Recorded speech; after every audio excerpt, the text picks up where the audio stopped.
It is no longer boss time! Mercedes Varnado has, from all appearances, parted ways with WWE, hopping in her weird WrestleMania 33 nightclub golf cart thing and pootling away into the sunset. Of course, the sudden and unexpected reappearance of Dakota Kai at SummerSlam does raise hope that after the slaying of the 70-year-old dragon that sat squat for decades on the pile of gold that is WWE, maybe Triple H will be able to build a bridge for the return of boss time! He will have to speak up, though, over the sound of Tony Khan backing fleets of cash-laden dump trucks to her front door. If the boss time clock has truly been smashed, then what better time to do a quick retrospective of Sasha's WWE career? And honestly, she's had a really weird one. Like, she's been an instrumental part of some of the most notable and acclaimed women's wrestling in the last decade, and often promoted as such. There are so many times where WWE dropped the ball and who felt at times to be the best thing they had going. I'm Adam, hailing from partsFUNknown. Here are the 10 biggest mistakes WWE made with Sasha Banks. If you'd like to see some of the other videos we've done in this series, check out the 10 biggest mistakes WWE made with the WWE Championship, Roman Reigns, and most recently, Hell in a Cell. Number 10, Team Bad. God, the Women's Revolution of 2015 was so weird. It was WWE saying, finally, we've liberated women from their shackles. But who placed the shackles on them, WWE, we asked. We have overthrown the oppressive order that used to dominate the industry, WWE replied. And who was that oppressive order that dominated the industry, WWE, we asked. Well done, us, replied WWE. Don't get me wrong, seeing Becky Lynch, Sasha Banks, and Charlotte Flair be airdropped onto a Bella-ridden landscape with a fanfare of NXT plaudits was very exciting, but it's still baffling as to why WWE immediately debuted these characters in the kind of gang warfare that DOA and Los Barriquas were up to in 1997, and everyone loved that. Even weirder was they did gang warfare, but split up the three incoming NXT graduates. Becky and Charlotte got to be in the submission sorority,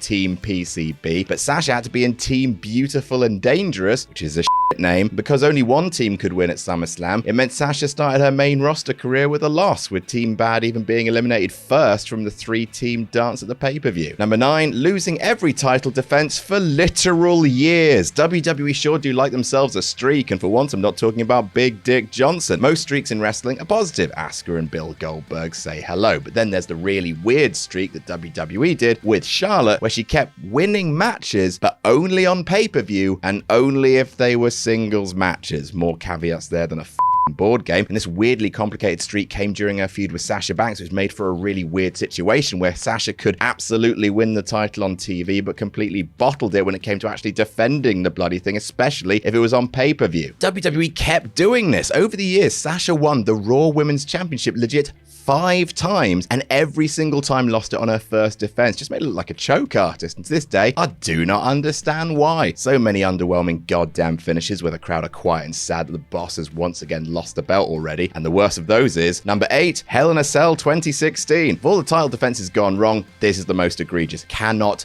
believe WWE made this call, but here's the rundown. Sasha first beat Charlotte for the belt on the first Raw after the draft. Charlotte immediately got it back at SummerSlam, and everyone was very confused by the boss having such a short reign. But then details emerged she was recuperating, so people thought, okay, fine. Then Sasha won the belt back again on Raw in an awesome Falls Count Anywhere match. Look at that finish, Jeezy Pete's. The stage was set for Hell in a Cell, and WWE once again congratulating themselves for booking something they had previously refused to book, a women's Hell in a Cell match, and women headlining a WWE pay-per-view. A whole bunch of feel-good hype. So how do you celebrate a landmark moment in women's wrestling? You have Sasha winning in her hometown for maximum happiness, right? Oh, WWE. Number 7, not running Sasha and Bayley at WrestleMania. In case you haven't guessed it, we're doing this chronologically, and honestly, not that much happened with Sasha in 2017. She didn't win the title at Mania 33, being eliminated from the Raw Women's 4-Way in possibly the least impressive fashion. She beat Alexa Bliss for the title at SummerSlam, then lost it to her 8 days later because Banks got a Banks apparently. Then the rest of the year was mostly about her partnership with Bayley, the Ricky Steamboat to her Ric Flair, the Sting to her Ric Flair, the big gullible dumbass to her Ric Flair. At Elimination Chamber 2018, the Boss and Hug Connection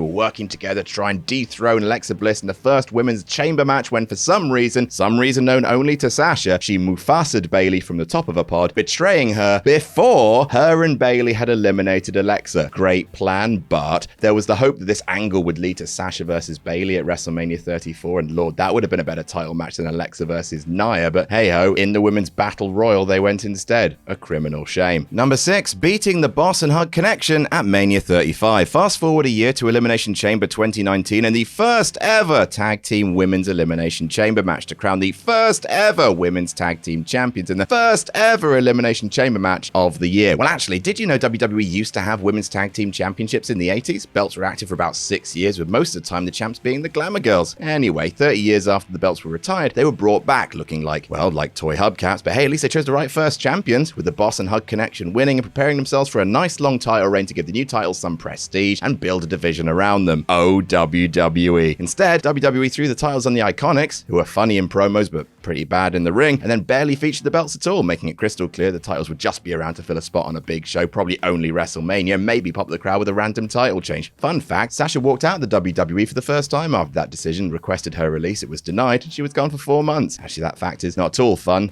Only halfway through the list, folks. Number 5, the Reginald stuff. Fast forward to 2020 and the pandemic era of WWE, where they retreated into a giant Zoom meeting filled with awkward silence, piped-in crowd response, and just hordes of torso-less nerds. Is a Thunderdome what the metaverse is going to look like? Because if so, kill it before it lays eggs. So it turns out that the MVPs of the pandemic era would be Bayley and Sasha Banks, the golden role models, splitting sides with hilarious douchebag heel promos, hooving up all the gold before eventually and carefully imploding, leading to an all-time great Hell in a Cell match between the two women. That entire run was wonderful stuff, and hopes were high that now Sasha was SmackDown Women's Champion, she would be given some meaty feuds to sink her teeth into. Oh, WWE. Sasha instead pivoted into a feud with a returning Carmella and her, I want to say, nightclub handyman? Reginald. Generally, the next few months of booking were fairly wretched for the boss, due in no small part to Reginald's Cirque du Soleil scrappy-do bullshit.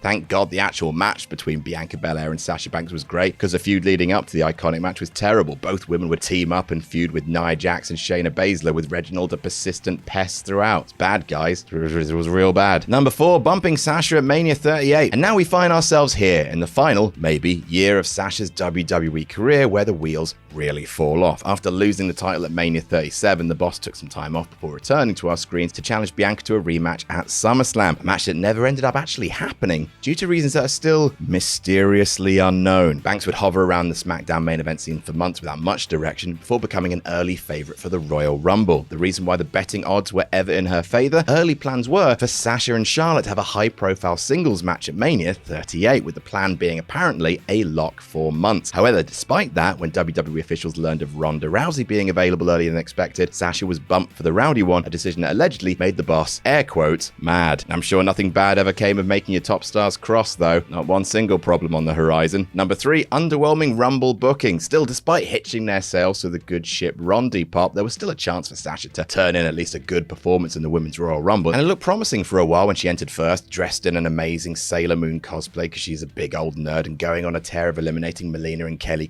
you know, the big guns. However, for reasons known only to this horrible old man, Sasha was booted out of the Rumble in less than 10 minutes by Queen Zelina Vega. For comparison, Aaliyah lasted 20 minutes in the 2022 Women's Rumble. Natalya lasted over half an hour. Zero reason why Sasha Banks needed to be out of the match that early, especially if the company was trying to keep her sweet after taking the Rumble win away from her at the last moment. But never fear, boss fans, WWE did have a consolation prize in mind for the boss, with her and Naomi hastily teaming up and winning the WWE Women's Tag Championships over 3 other hastily thrown together and now no longer together Franken teams. Which brings us to number 2, terrible women's tag division booking, because genuinely the 24/7 title has been given more thought, care, and attention than the WWE Women's Tag Team Championships. They are the worst title in all of WWE. Even the NXT Women's Tag Team titles are featured more prominently on telly. When trying to work out why Sasha Banks and Naomi would walk out the company, but not before dropping the toy hubcaps on John Laurinaitis' desk, here's why. There are no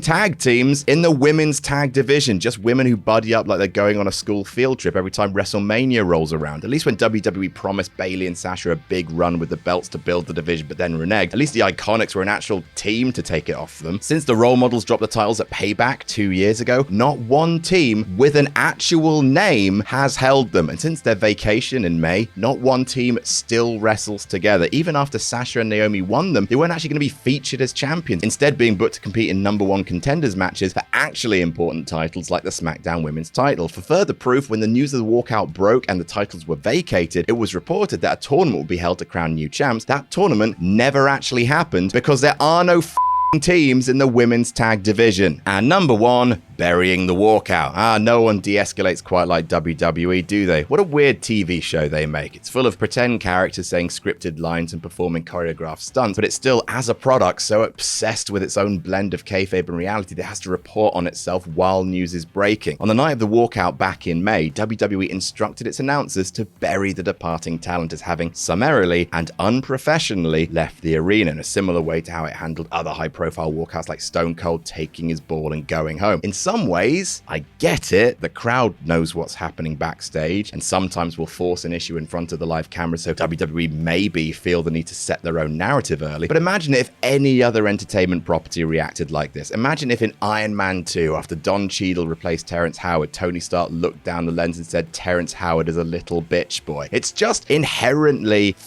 lame, makes everyone look bad, and worse, it burns bridges with talent who could otherwise make you a ton of money if you treated them right. Whether or not the walkout was unprofessional is not for anyone personally unacquainted with the situation to decide, but after all the ways WWE have dropped the ball on the boss, it's sure as shit understandable. And that's our list. What do you think is the biggest mistake WWE ever made with Sasha Banks? Let us know about it in the comments. Don't forget to like and subscribe to PartsFUNknown for more silly wrestling content, and never forget to jam that jam.